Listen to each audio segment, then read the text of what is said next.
kahit saan. O okay na, PJ.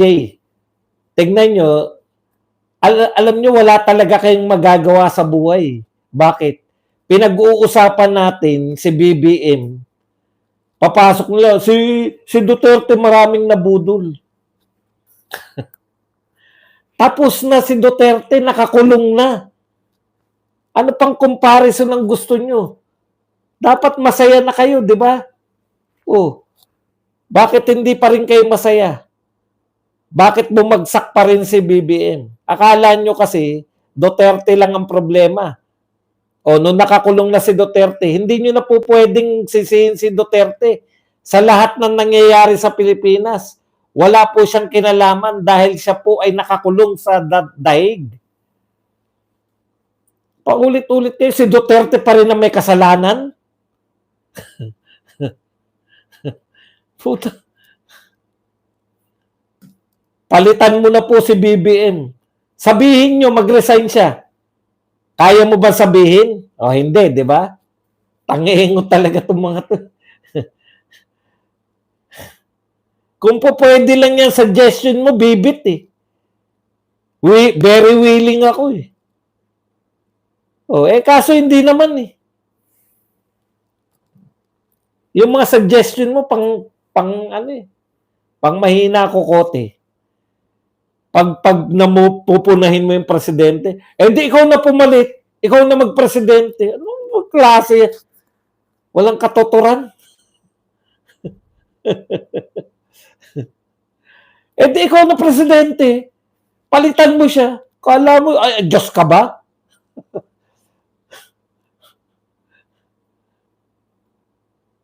Sino ba may ayaw palitan yan? Kaso wala ka namang power para palitan yan eh. Mga totoong problema yung sinasabi namin. Ano sagot nyo? Di si Duterte nga, ang dami na budol eh. Pucha, pinakulong nyo na nga eh. Ano pa ba gusto nyo? Nakakulong no? Sisihin pa rin? Marami ka na budol. Sisisihin ka pa rin namin habang buhay ka pa.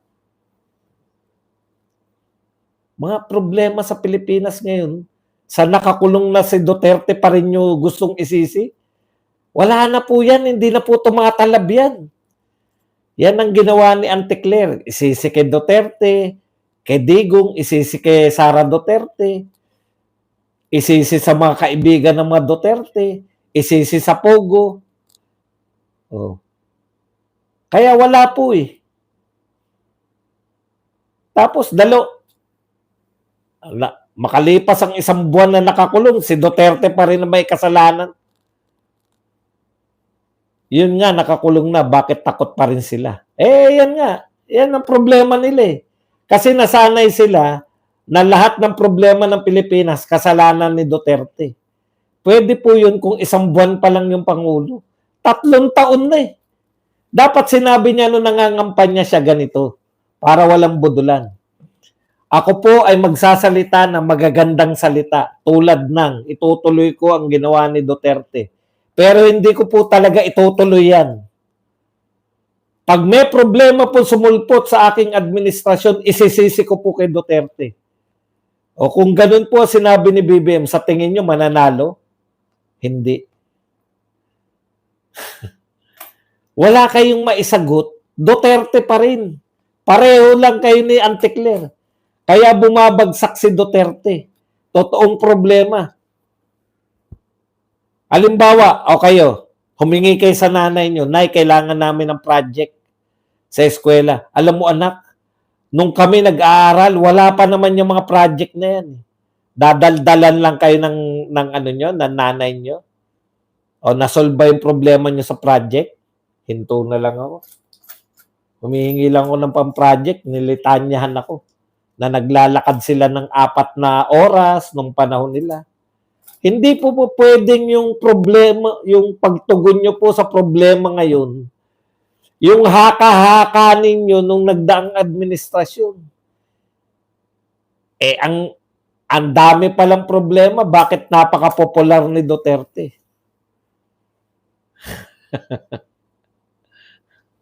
Tapos, May isa pang tanga na nagsabi, hindi naman kay Duterte yan eh. Ano ba yun? Yung kay Grace po daw.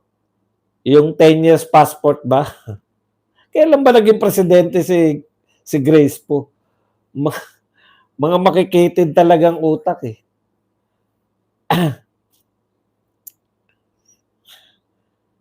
Kung sasabihin nyo lang, kaya walang kalatasan, di ba? Yung sa bigas, inamin na nila, inutil kami, hindi na bababa presyo niyan. Ayan, yung 20 pesos na yan, eto po ang malupit eh. Hindi pa nga, ang nakakatawa dyan sa mga yan, wala pa po nangyayari. Hindi pa po nakakapagbenta ng isang 20 pesos na bigas.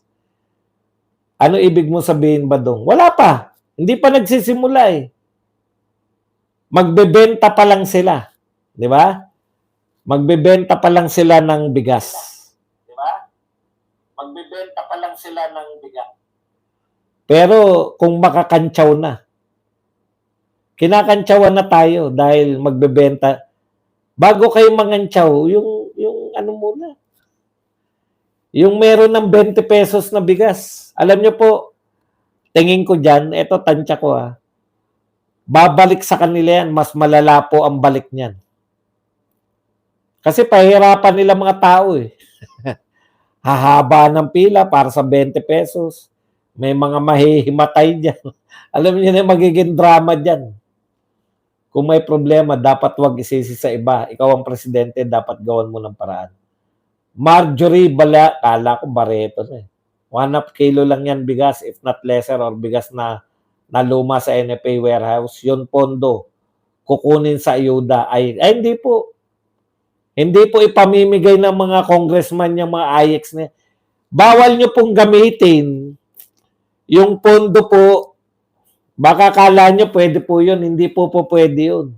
Pag nakalagay po yan sa IX po yan. Pag nakalagay po yan sa tupad po yan. Hindi po nyo pwedeng kunin, kukunin namin tong tupad, ililipat namin pambili ng bigas. Hindi po. Hindi po ubra. Kung uubra yun, taga-perma lang daw kasi si PRRD sa mga batas, yan ang sinasabi nila, Sir Bads. Hindi po. Nagpatupad. Presidente po nagpapatupad eh. Alam nyo, eto para maunawaan nyo lang. Alam nyo po ba na marami tayong batas na hindi na ipapatupad? Bakit? Hindi pinapondohan ng presidente. Yan po yun eh. Yung libreng edukasyon yata. Kiniklaim ng iba. Kahit ikaw gumawa ka ng batas, kung hindi yan popondohan ng presidente, wala po yan. Nakatabi lang yan. Ang dami na pong batas na noon pa eh. Hindi pa, wala pang IRR eh. Di ba? Yang mga kontra ni Digong, hindi yan nakatira dito nung panahon ni Digong, nasa Mars yan. Sila o Saturn, Sir Buds. Kasi di nila alam kung ano-anong ang gasa. Tsaka feeling rich sila. Yung mga kontra sa war on drugs, kala mo mga mayayaman eh. Ano yan? Nakatira kayo lahat sa gated community o sa mga big time na kondo. Na pagbaba nyo sa kondo, may naghihintay sa inyong sasakyan, kotse, papunta kung saan. Kung mahirap din kayong katulad namin, imposibleng hindi nyo naramdaman yung war on drugs ni Tatay Digong. Sayang pagsisikap ng Duterte na hindi tinuloy. Correct. Yun ang pinakamalaki niyang pagkakamali. Pinakamalaking kasalanan ni Marcos sa atin. May chance na tayo para umunlad, may chance na tayo para maging mayaman. Sinayang niya. Sinayang. Nabito ni PRRD yung batas ni Drilon, hindi lang siya puro pirma. Scalawags na masundalo, pera-pera lang. Ang problema, walang batas na sinusunod ang administrasyon na ito. Correct. Kaya Amy, di ba? Ikaw naghahanap ka ng gusto mo na maging ano ka, di ba? Gusto mo na sana suportahan ka ng mga Duterte. Ipakita mo. Tapusin mo bago mag-eleksyon. Ako ito pinapayuhan kita na Amy Maraming matutuwa sa iyo ng mga Duterte. supporters. Tapusin mo yung investigasyon mo dyan, ha? Tapos, siyempre may rekomendasyon sila. Rekomenda mo na lahat ng lumabag ng batas. Lahat ng walang hiya kay Tatay Digong. Irekomenda mo na sampahan ng reklamo. Irekomenda mo na kasuhan. Yan, marami talagang boboto sa'yo. Pero yung ganyan lang na nagkondak ka lang ng ganun. Huwag mong bitinin. Malayo pa naman, Mayo pa oh. Ano pa lang ngayon, April 24. Malapit naman. April, May. Ituloy mo na ngayon. O kaya next week. Ha? Tapos huling ano na yun. Oh, magiging katanggap-tanggap ka. Ako, iboboto talaga kita. Tapusin mo, ilantad mo yung mga, alam na natin yung may mga kasalanan, di ba? Sigurado si Torre, tsaka yung mga nag-utos kay Torre. Si Marbil, yung mga nag-utos kay Marbil na hindi matukoy kung sino, dininay ni Alcantara. Isa lang ang lusot dyan sa mga guest nun eh. Si Alcantara lang.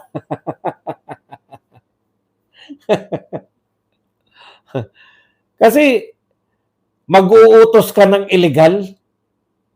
Kahit sa ang batas po, batas ng Pilipinas, illegal.